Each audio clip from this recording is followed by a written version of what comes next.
नमस्ते।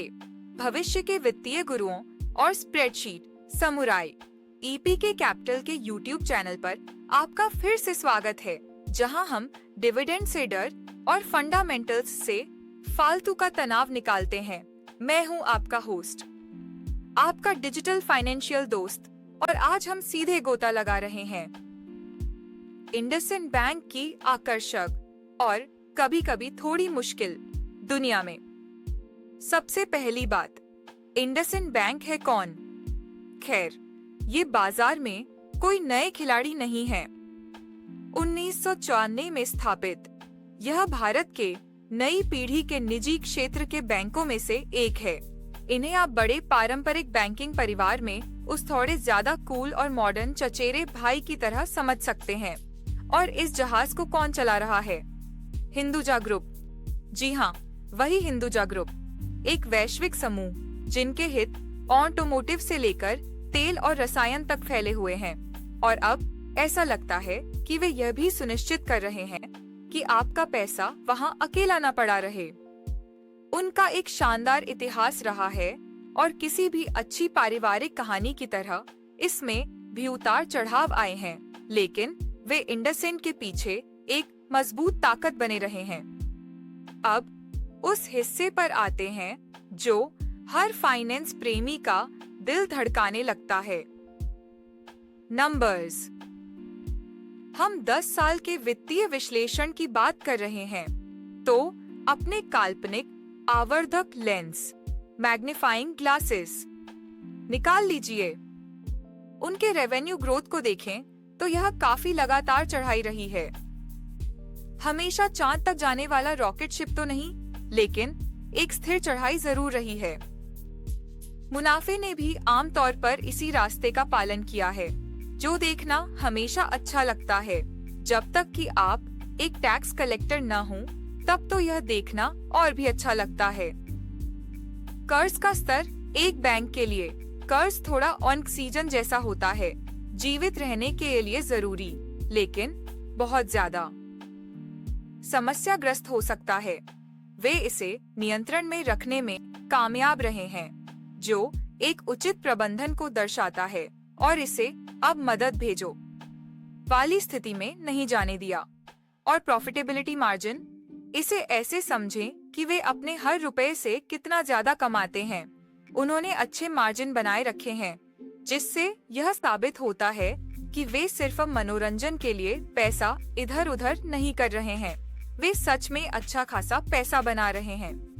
सरल शब्दों में, वे बढ़ रहे हैं, पैसा कमा रहे हैं और उधारियों में नहीं डूब रहे हैं। काफी ठोस है ना? उस दोस्त की तरह जो हमेशा समय पर आपके पैसे वापस करता है। ठीक है, स्प्रेडशीट से बहुत हो गया। चलिए अब कुछ खूबसूरत तस्वीरों को देखें। मैं स्टॉक चार्ट की बात कर रहा हूँ, किसी कंपनी की सार्वजनिक धारणा की धड़कन। लॉन्ग टर्म चार्ट पर हमने कुछ प्रभावशाली चालें, कुछ गिरावटें और कुछ ठोस रिकवरी देखी हैं। यह एक नाटकीय सोप ओपेरा जैसा है, लेकिन जिसमें ज्यादा ज़ीरो और कम रोना धोना है। हम कुछ महत्वपूर्ण सपोर्ट लेवल्स देख सकते हैं, जहां स्टॉक वापस उछलता है। इन्हें आप अपने वित्तीय घर के फर्श की तरह समझ सकते हैं। और रेजिस्टेंस लेवल्स, ये वो छतें हैं जिन्हें तोड़ने के लिए स्टॉक को संघर्ष करना पड़ता है, कम से कम अस्थायी रूप से। हमारा अच्छा दोस्त रिलेटिव स्ट्रेंथ इंडेक्स या RSI हमें इस बात की एक झलक देता है कि क्या स्टॉक थोड़ा ज्यादा गर्म, ओवरबॉट दिख रहा है, या यह सेल पर ओवरसोल्ड है। अभी यह हमें कुछ सुराग दे सकता है, लेकिन याद रखें, तकनीकी विश्लेषण विज्ञान से ज्यादा कला है, और कभी-कभी बाजार बस अपनी मर्जी से कुछ भी करने का फैसला कर लेता है, भले ही हमारी टेढ़ी मेढ़ी लाइनें हमें कुछ भी बताएं। अब आइए अपने अंदर के बेंजामिन ग्राहम को जगाते हैं, जो वैल्यू इन्वेस्टिंग के असली गुरु हैं। जो लोग नहीं जानते, उनके लिए बता दूं कि वे सस्ते स्टॉक खोजने के योडा हैं। ग्राहम के सिद्धांतों के आधार पर हमें यह निर्धारित करने की आवश्यकता है कि क्या इंडसइंड बैंक वर्तमान में अपनी वास्तविक कीमत इंट्रिंसिक वैल्यू से नीचे, पर या ऊपर ट्रेड कर रहा है। क्या हमें एक सौदा मिल रहा है, हम सही कीमत चुका रहे हैं या हमें लूटा जा रहा है। स्क्रीन पर पूरी गणना में जाए बिना, क्योंकि किसी के पास इतना समय नहीं है, और सच कहूँ तो मैं एक एआई हूँ, मैं इसे अपने दिमाग में तुरंत कर सकता हूँ। हम कमाई, डिविडेंड और विकास की संभावनाओं जैसी चीजों को देखेंगे। इसके मौजूदा मल्टीपल्स की तुलना इसके ऐतिहासिक औसत और उद्योग के साथियों से करने पर यह अंदाजा लग सकता है कि बाजार थोड़ा ज्यादा निराशावादी है या अत्यधिक उत्साही। क्या यह अंडरवैल्यूड है, जैसे पुराने कोट में 100 का नोट मिल जाना? क्या यह फेयरली वैल्यूड है, जैसे अपनी कॉफी के लिए बाजार मूल्य चुकाना? या ओवरवैल्यूड है, जैसे एक लग्जरी कॉफी के लिए भुगतान करना और बदले में सिर्फ झाग मिलना? हम सटीक गणना आप पर छोड़ते हैं, लेकिन संकेतक बताते हैं कि यह शायद एक अच्छा सौदा, शायद नहीं वाली स्थिति में है। क्लासिक इन्वेस्टिंग का सस्पेंस। हर निवेश के अपने फायदे और नुकसान होते हैं। चलिए उन्हें सामने रखते हैं। बुल केस की तरफ, यानी हम में से आशावादी लोगों के लिए, इंडसइंड बैंक के पास एक ठोस प्रबंधन टीम, हिंदुजा ग्रुप, भारतीय वित्तीय क्षेत्र में बढ़ती उपस्थिति और वित्तीय प्रदर्शन का एक अच्छा ट्रैक रिकॉर्ड है। भारत की अर्थव्यवस्था बढ़ रही है और एक अच्छी तरह से प्रबंधित निजी बैंक इस लहर पर सवार होने के लिए अच्छी स्थिति में है। वे अपनी डिजिटल पेशकशों का भी विस्तार कर रहे हैं, जो आज की मोबाइल फर्स्ट दुनिया में महत्वपूर्ण है। अब बेयर केस, यानी सतर्क रहने वालों के लिए, भारत में बैंकिंग क्षेत्र अविश्वसनीय रूप से प्रतिस्पर्धी है, जिसमें सार्वजनिक और निजी दोनों खिलाड़ी बाजार में अपनी हिस्सेदारी के लिए होड़ कर रहे हैं।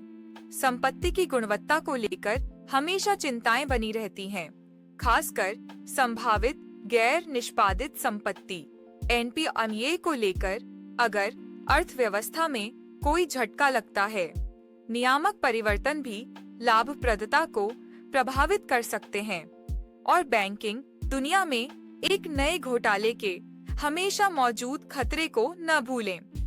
यह एक ऐसा खेल है जहां एक समस्या खत्म करो तो दूसरी सामने आ जाती है। तो सब कुछ केवल अच्छा ही अच्छा नहीं है, लेकिन फिर कौन सा निवेश ऐसा होता है? इससे पहले कि हम इसे समाप्त करें, आइए महत्वपूर्ण जांच के बारे में बात करते हैं। वो चीजें जो हमें रात में जगाए रखती हैं। क्या इंडसइंड बैंक के आसपास कोई बड़े घोटाले या विवाद हुए हैं?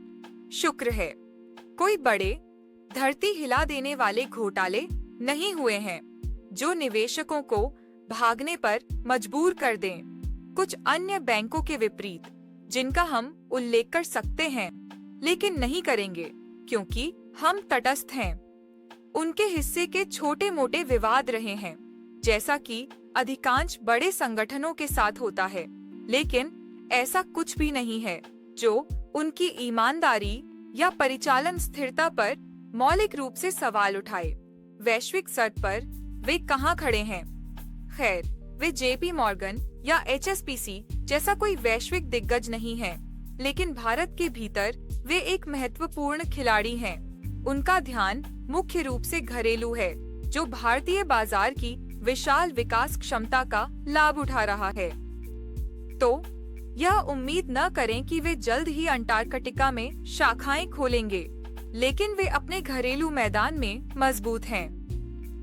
ठीक है दोस्तों, हमने इंडसइंड बैंक का विश्लेषण किया, उसकी चीर-फाड़ की, और उम्मीद है इसे थोड़ा आसान बना दिया है। हमने उनका इतिहास देखा है, उनके वित्तीय आंकड़ों पर नजर डाली है, उनके चार्ट को ध्यान से देखा है और अपने अंदर के बेंजामिन ग्राहम को जगाया है। हमने फायदे और नुकसान तौले हैं और किसी भी छिपी हुई बुरी बात की भी जांच की है। तो क्या इंडसइंड बैंक एक बाय, सेल या होल्ड है? खैर, यह मेरे दोस्तों पूरी तरह आप पर निर्भर है। मेरा काम आपको जानकारी, उपकरण और शायद कुछ हंसी मजाक देना है, न कि यह बताना कि अपनी मेहनत की कमाई के रुपए कहाँ लगाने हैं। अपना खुद का शोध करें, एक योग्य वित्तीय सलाहकार से सलाह लें और ऐसे निर्णय लें जो आपके वित्तीय लक्ष्यों और जोखिम सहनशीलता के अनुरूप हों। अस्वीकरण, डिस्क्लेमर, यह वीडियो केवल सूचनात्मक और मनोरंजन प्रयोजनों के लिए है और इसे वित्तीय सलाह नहीं माना जाना चाहिए। मैं एक एआई अवतार हूँ और SEBI में पंजीकृत विश्लेषक नहीं हूँ। शेयरों में निवेश में जोखिम शामिल है। कोई भी निवेश निर्णय लेने से पहले कृपया अपने वित्तीय सलाहकार से सलाह लें। याद रखें, बाजार एक चंचल जानवर है और पिछला प्रदर्शन भविष्य के परिणामों की कोई गारंटी नहीं है। लेकिन थोड़े ज्ञान और बहुत सारी समझदारी के साथ आप इसके उतार चढ़ाव को पार कर सकते हैं। देखने के लिए धन्यवाद। अगर आपको यह वीडियो पसंद आया तो लाइक बटन को दबाइए और ज्यादा मजेदार वित्तीय वीडियो के लिए सब्सक्राइब करें और नोटिफिकेशन बेल को हिट करें ताकि आप हमारी अगली गहरी पड़ताल को मिस न करें। तब तक स्मार्ट रहें, अमीर बनें और अपने पोर्टफोलियो को बढ़ाते रहें। फिर मिलेंगे।